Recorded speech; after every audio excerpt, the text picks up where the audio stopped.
love that song. It always gets to me, you know. It touches my heart because it's so true. You know, we want to be understood. We just want to be understood and we want to be loved. I don't care who we are, who you are, who the person sitting next to you wants to be loved, the person in your life, your son, your daughter, your friend, the person walking down the streets wants you to understand who they are and they want to be loved. And that's why we're here, to know that we matter. We really, really matter. You know, it's the baby that's crying to have a diaper change, or it's a mom that's crying because she can't change it and she's struggling. We all just have this urge with us to be understood of how we feel. And that's what I kind of want to talk to you about today, is this idea, what love is and how we can do it, how we can be love in the world for another person, and how we can be it for ourselves in the world. You know, I thought about the video, you know, that we showed earlier, about how beautiful and awesome this whole world that we live in is. We're so grateful that we live here, and it's our job, it's our responsibility to feel that love and give back to the universe. Don't you agree? You know, to the animals, to the plants. When you walk by and see plants needing a drink of water, do you ever just give them a little water? You know, and I thought about this with my little dog Fox. He's a little terrier, and remember we had these Santa Ana winds, and they were just really bad the other day.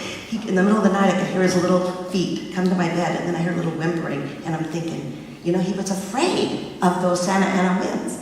And he needed to be understood what was going on. And I'm thinking about this, so I lifted him and I let him sleep in my bed. He usually doesn't, and he's been sleeping ever since. So, but you know, everybody, animals, everybody needs to be understood, and it's our job to tune in to that beautiful energy of the universe and bring it out to the world. You know, I have to laugh about this because.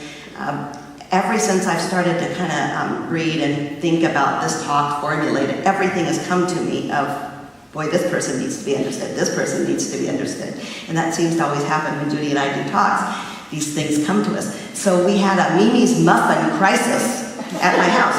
And boy, talk about needing to be understood. But Eden, my 9-year-old grandson, had this, you know how Mimi's has this awesome muffins. They're like big and warm and juicy and sweet. They're really good. And I wish I had one right now.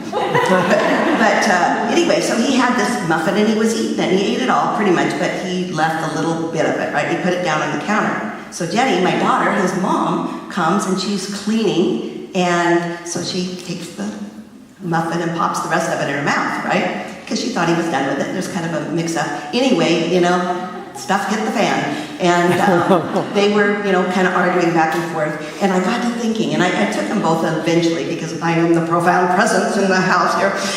And I took them each one separately. And, you know, I got to thinking, you know, each of them just want to be understood, right? I mean, Jenny was cleaning. She wanted to, you know, to know that people just can't leave their muffins all over the place. And, you know, Eden, you know, he just wanted to be understood. And we find out after talking to him, all he really wanted to be was respected. You know, he just as a little kid, sometimes he doesn't feel like his feelings matter. Like, oh well, you know, I just eat his stuff. You know, and underneath of it, it's always something different than what appears to be, right? So this blueberry muffin thing isn't about the muffin. You know, what blueberry muffins do you have in your life? You know what I'm saying? There's things that you argue about, things that you take so personally. There's a blueberry muffin in your life, and I just know it. And our job is to be able to go a little bit deeper, to understand, to put ourselves in the other's place. Put ourselves in the other's place. You know, be in their space with them. So as I sat with Jenny, you know, I was in her space, and I understood that she worked hard, and, you know, she had this feeling. I understood where Eden came from, and when they both understood each other, there was peace. And I think that's what ours is to do with the people in our life. If we are to create peace out there, we have to create it with each other, with the people that we love first, you know? So I use Eden all the time as my little sounding board. So I asked him when we were doing this talk on love is, I said, what's love, Eden? What do you think love is? And he says to me, he's just a profound little kid, he goes, it's the most important kind of kindness. And I thought that was interesting. And I said, well, you mean there's different kinds of kindness? You know, and he goes, well, yeah, you know, it's like opening a door for somebody, you know, and stuff. But love is the most important one. So I got to thinking about that, and I think he meant that the highest form of kindness is really, and this was after the muffin incident, is really hearing somebody, being there, opening your heart and listening, really listening. Not just from your head, forming an idea of what you're going to say, but being able to just be a presence, a loving presence for somebody in your life that's going through something. Really, really hearing them deeply. This is how we give back to the universe, for the beautiful gifts. When we embody love and share that love out there, we are giving the glorious gift of love back that the universe gave us. And that's what we're talking about. Love is. Love is an extension of God. How do we know? How do we know when we show up in love? And I'll tell you, you know, because it feels right. And so today you got the little Valentine, and it says, love is. And I want you to kind of think about this, because in Corinthians in the Bible, there's a verse that we use a lot when we do weddings. People request this, and it's, what is love? And I'm going to read this, but last week when we talked about love, I told you that I'd searched my whole life for God, and then I found that God was love, and then I found that love was me. So I want you to replace love with your name in this. So I'm going to read it to you. And as I read this verse, think about when I say love is patient. Think Nancy is patient. David is patient. Think of that, because that's the highest form of love. That's who you really are at your core. You show up as these people sitting here, but you're so much more than that. The people will come and go. People, the bodies come and go. But that loving energy in each one of you stays forever. You are infinite. You are eternal. You are love. So, love is patient. I'm going to use Judy. I like, because Judy, this works for her really well. Judy is patient. Judy is kind. Judy does not envy. Judy does not boast. Judy is not proud. Judy is not rude. Judy is not self-seeking. Judy is not easily angered. And Judy keeps no records of wrongdoing. Judy does not delight in evil, but rejoices in truth. Judy always protects. She always trusts. She always hopes. She always perseveres. Judy never fails. That's true, isn't that about you? So when you are showing up in love, well, I would have done me, but I just thought that might have been a little tacky, okay? So, but the truth is that when you're showing up in this, now we're not this all the time. Judy almost is, but once in a while she'll miss the boat. But most of the time she is this. Most of the time we are this. Sometimes we're not, right? And when we're not, we're only in fear. We're still this. So let me get this straight. You're still this all the time. It's just that you don't show up like this all the time because of fear. Because of fear. I love this. And if we can get this, we understand what love is in our life. It's not just a word where you hug somebody. That's love. That's not what love is. It's open. It's being able to be in another's shoes and see them from the eyes of the heart. So we have to look at how much potential we're giving back to life. We have so much potential here to step into, so much. And the more of these qualities that we can manifest, the more glorious, the more wonderful and happy that our lives are. And when we don't, when we're in fear, we're not patient. We're not kind. We keep a record of wrongdoings. Interesting. Have you kept a record of the wrongdoings in your life? I know I have. There's been times when I can tell you what people did to me. I didn't wipe the slate clean and bring my pure loving self to the next, interaction that I had with them. So we have to ask ourselves, how are you showing up with your family?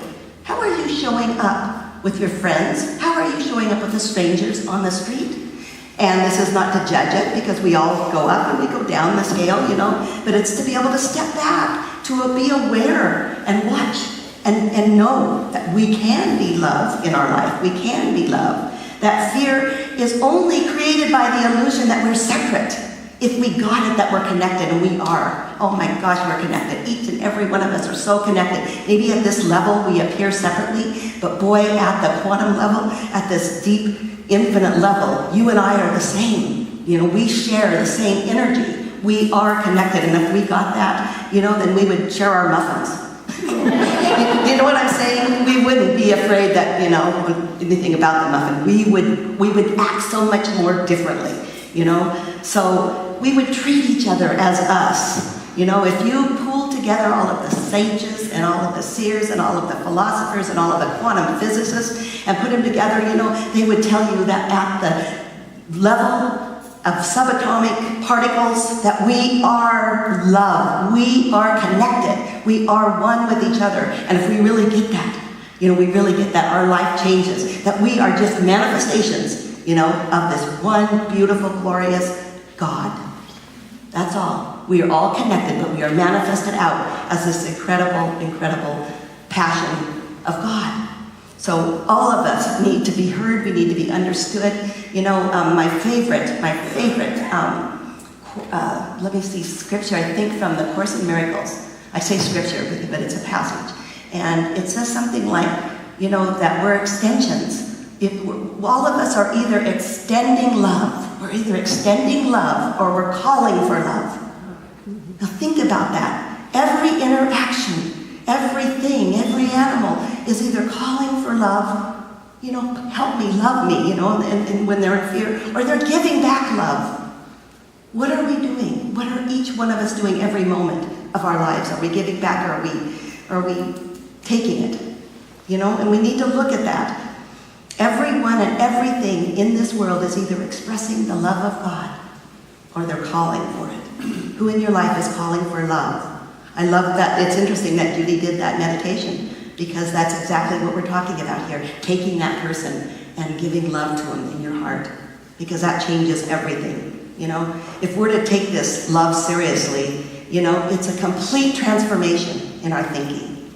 It really is. It's a complete transformation with the way that you think about life. We have to let go of this thought system that's based on fear and embrace a thought system that is embraced on love.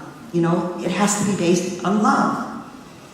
So love in your mind creates love in your heart, creates heaven.